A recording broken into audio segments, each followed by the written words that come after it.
aksi intoleransi terhadap rumah ibadah masih terus terjadi. Dengan dalih surat izin mendirikan bangunan, kelompok dan massa yang mengatasnamakan agama dapat melakukan intimidasi, perusakan, dan pembakaran.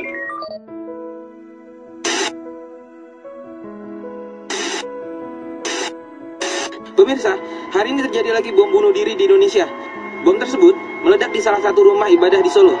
Akibat kejadian itu, seorang anak muda tewas mengenaskan, diduga sebagai pelaku bom bunuh diri. Belasan orang terluka. Apa yang sedang terjadi di negeri ini? Aku harus mencari jawabannya.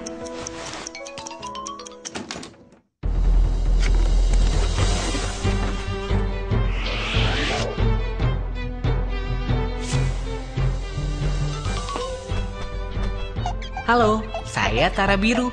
Yuk kita cari tahu tentang Nusantara. Dulu Indonesia adalah kerajaan-kerajaan yang terpisah dengan latar belakang agama yang berbeda, seperti kerajaan Hindu, Buddha, maupun Islam. Momentum kebangsaan menyatukan Nusantara yaitu Sumpah Pati Gajah Mada yang kita kenal dengan Sumpah Palapa. Lalu Indonesia memasuki era kolonialisme, dimulai dari Portugis di bawah pimpinan Alfonso de Albuquerque pada rentan tahun 1511 sampai 1574. Lalu Spanyol pada periode 1521 sampai 1646. Dan Belanda yang lebih lama pada masa periode 1595 sampai 1942. Tahun 1908, sekelompok pemuda mulai berjuang melawan penjajah. Tahun 1928, ide untuk bersatu melahirkan Sumpah Pemuda. Tokoh lintas etnis dan agama antara lain Abdul Kahar Muzakir, Kiai Haji Abdul Halim, Haji Agus Salim, Abikus Cokrosuyoso, Kasman Singadimeja, Haji Teku Muhammad Hasan, Haji A.A. Sanusi, A.A. Maramis, Dr. G.S.S.J. Ratulangi, Latu Harhari, Tan Enghwa, I Gusti Ketut Puja, A.R. Baswedan, Haji Abdul Wahid Hasim, Kiai Haji Maskur, Kiai Haji Bagus Hadi Kusumo, dan Kiai Haji Mas Mansur merumuskan negeri yang mereka cita-citakan. Atas semangat persatuan dan kesatuan tanpa memandang kelompok mayoritas atau minoritas, lahirlah Undang-Undang Dasar 1945. Insinyur Soekarno berpandangan, Indonesia bukanlah milik kelompok tertentu, bukan milik Kristen, Islam, suku Jawa, Sumatera, apalagi milik individu. Indonesia adalah milik seluruh warga negara Indonesia.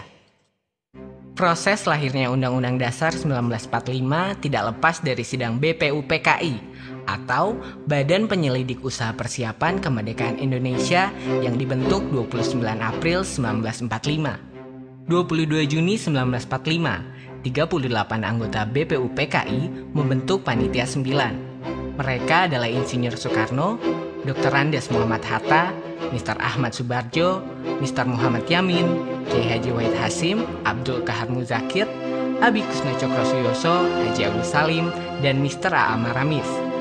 Panitia ini kemudian merancang Piagam Jakarta yang akan menjadi naskah pembukaan Undang-Undang Dasar 1945. 18 Agustus 1945, rumusan ini disahkan oleh Panitia Persiapan Kemerdekaan Indonesia atau PPKI. Pengesahan ini dikukuhkan oleh Komite Nasional Indonesia Pusat atau KNIP yang bersidang pada tanggal 29 Agustus 1945. Saat ini, Undang-Undang Dasar 1945 adalah hukum dasar tertulis atau Basic Law dari Konstitusi Pemerintahan Negara Republik Indonesia. Undang-Undang Dasar 1945 adalah jalan keluar yang memayungi kepastian hukum masyarakat Indonesia yang beragam. Undang-Undang Dasar 1945 mempersamakan kedudukan dan derajat setiap warga negara di mata hukum.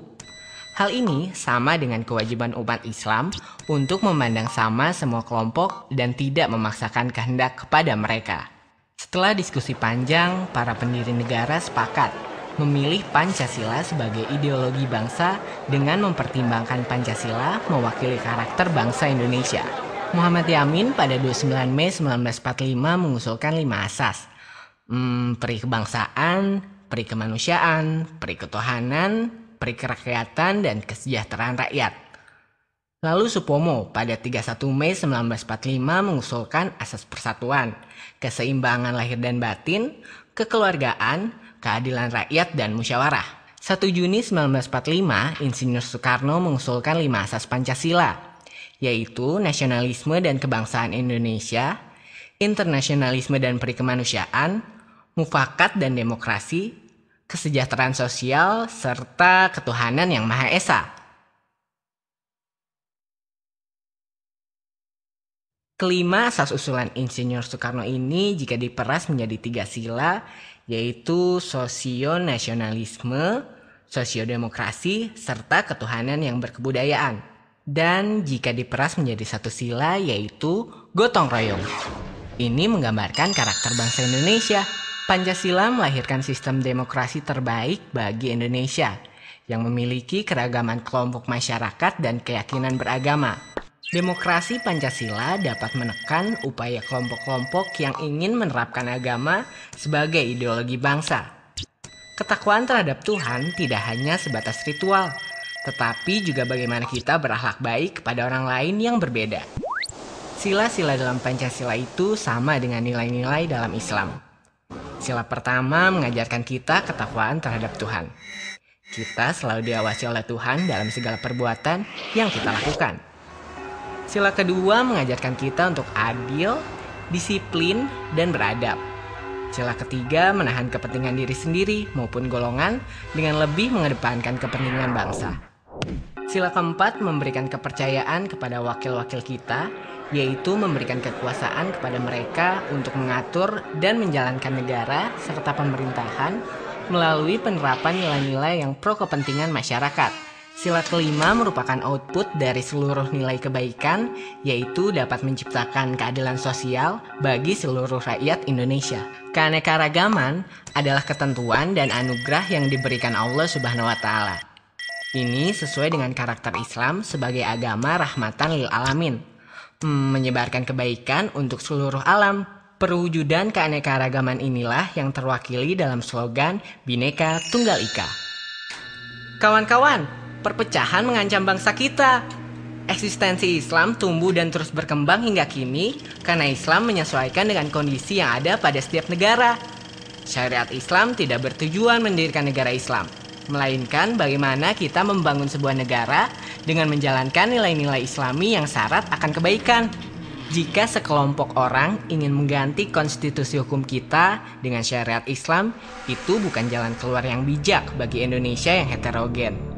Pada masanya, Rasulullah membuat piagam Madinah yang berisi kesepakatan damai, menerima perbedaan, menghormati agama lain, dengan memberikan jaminan keselamatan dan perlindungan dalam menjalankan ritual keagamaan mereka. Itulah agungnya Rasulullah. Kita berkewajiban memerangi upaya pemecah belahan yang dilakukan oleh teroris dan kelompok radikal yang hanya mementingkan kelompoknya sendiri dan seolah dibenarkan oleh agama sesuai penafsiran mereka. Indonesia besar karena sikap toleransi yang bisa menerima perbedaan dengan bijak. Daripada Anda merebutkan kegelapan, nyalakan saja lilin untuk menerangi. Lebih baik kita berpikir untuk mencari solusi daripada saling menyalahkan.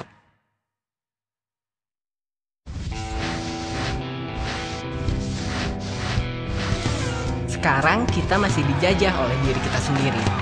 Selama kita belum bisa bebas dari budaya kekerasan, Indonesia kini masih terancam oleh perpecahan, kerusuhan, konflik antar kelompok dan golongan, hingga aksi radikal dan terorisme yang telah menelan banyak korban. Banyak yang memandang Indonesia dari sisi negatif dan lupa bahwa Indonesia memiliki banyak sisi positif. Yuk kita coba lihat Indonesia dari kacamata luar.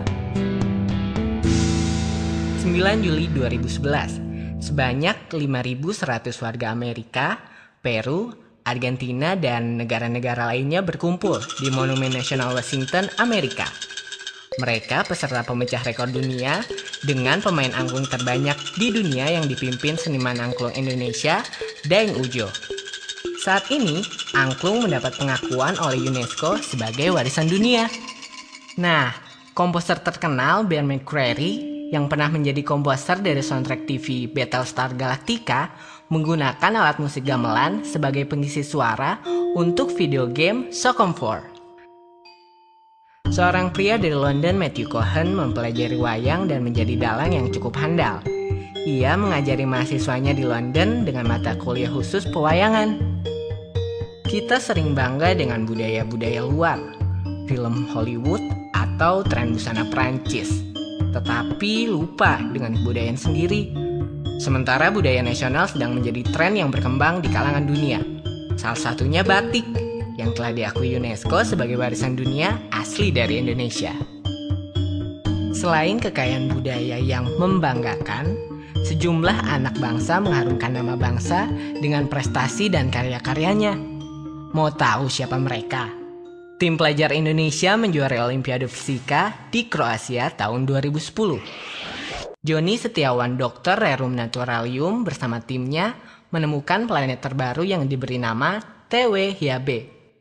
Nelson Tansu menjadi profesor termuda di bidang Electrical Engineering di Amerika Serikat pada usia 30 tahun. Rini Sugianto menjadi animator utama film produksi Hollywood The Adventure of Tintin. Sampai penemu teknologi 4G berbasis OFDM, yaitu Orthogonal Frequency Division Multiplexing, juga dimiliki oleh anak bangsa bernama Profesor Dr. Khairul Anwar. Sebagai generasi muda, apa yang harus kita lakukan?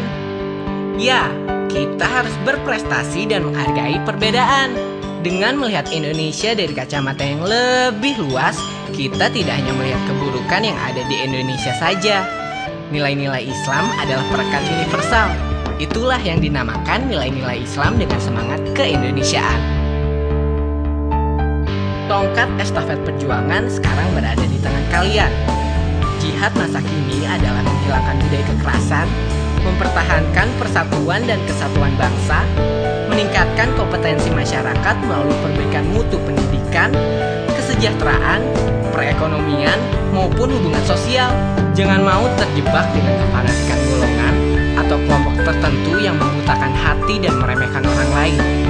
Kalian adalah agen perubahan sosial bagi Indonesia yang dapat meneruskan nilai-nilai positif budaya Indonesia. Pemuda Indonesia, ayo bangkit!